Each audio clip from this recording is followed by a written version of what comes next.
So the first thing we're going to do is get you distributing your weight properly. So on the backswing, as you get closer to the top, you see how your left knee shoots out toward the ball there? Yep. So I would call that a little bit excessive, and I think that's one of the reasons you're loading more towards your toes here, because you're pushing your weight towards as you get farther and farther back, you're pushing toward actually kind of moving forward through it. Yes. As the backswing arm. So by Yeah, the time I finish the backswing, I'm kind of up on my toes a little bit, like right. my leg guy. Exactly. And so what that'll cause you is to crowd the ball coming in, and you don't get fully extended. So what I'm going to try to do is create what I would call width through the ball. This is a little steep coming down. Yep. We're going to get that club shaft to start to travel underneath your shoulder. So we're going to get it coming in parallel to the inclined plane. So we're going to do that with a takeaway that's not so much to the inside. See, I want that club head to stay in the cone on the takeaway and keep the club head more outside your hands. And then coming down, I want to get that club to stay a little more in the cone. So that combination with a slightly open face there is giving you a little bit of a push fade.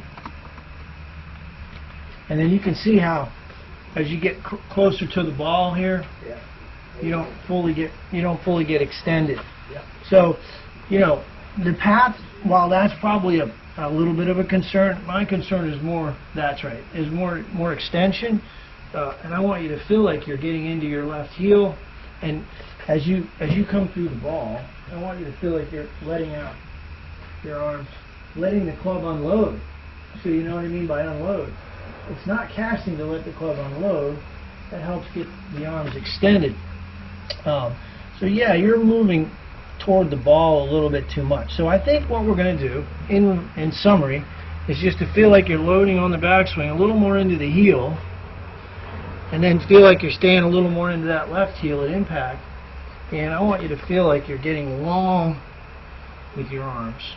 But we're going to practice this before you actually hit it. We're going to do some motion training. I recommend maybe 15 minutes a day practicing with your rear end. Let's assume this box I'm going to draw, let's say this is a wall, and your rear end's just off the wall. You're going to practice pushing into that wall. Yeah. So I want you to work on, at home, maybe 15 minutes a day, just feeling like you're starting a little more with the weight toward the front part of your right foot and left foot, both feet, and then as you go back, you're getting into that, you're getting a little deeper. I would call it deeper with the hips. Yeah. The takeaway, I want to keep the club hands, the club head, and the shaft all on that line. I don't want to get that club get underneath. So as right there? Yeah. So as an example, you're going to work on what I would call a 11 o'clock drill or whatever.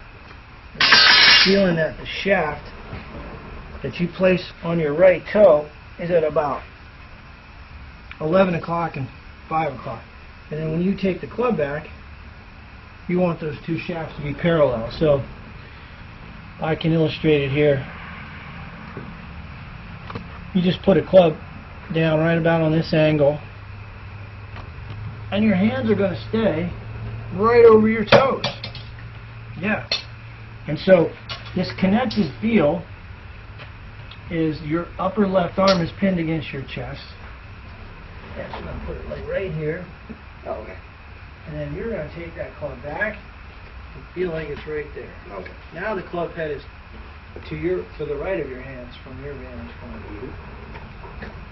So that's a little different takeaway. Now, this is all stuff you're going to have to practice, but once you get on the golf course, obviously the takeaway and getting loaded into the heel, hopefully some of that's automatic. It's coming more naturally.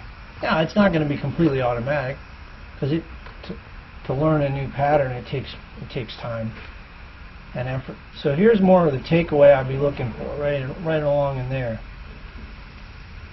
Yeah. And so when she starts her downswing, when the club stays outside the hands on the takeaway, the shaft's going to get a little more on this plane. See, that's a little above the plane of the shaft. Yeah. A little more. And then when she comes down, it's going to be more coming in there, the club head trailing the hands a little bit.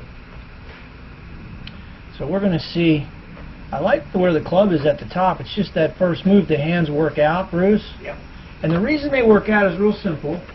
You know, you start to use this unwinding early with your chest. And I want you to really feel like it happens with the lower body. And that, again, is not something you go to the course going, I want to constantly think about using my legs today. It's just something I want you through training to just practice dropping it in, getting that little bump to occur, and letting the back stay to the target. Yeah. And the other thing is, that's it, actually. That's all. But I want to get that shaft a little flatter coming down. We're going to do that right now. My name is Jim Estes, and today I'm going to talk about a drill that I think is extremely important for the swing plane.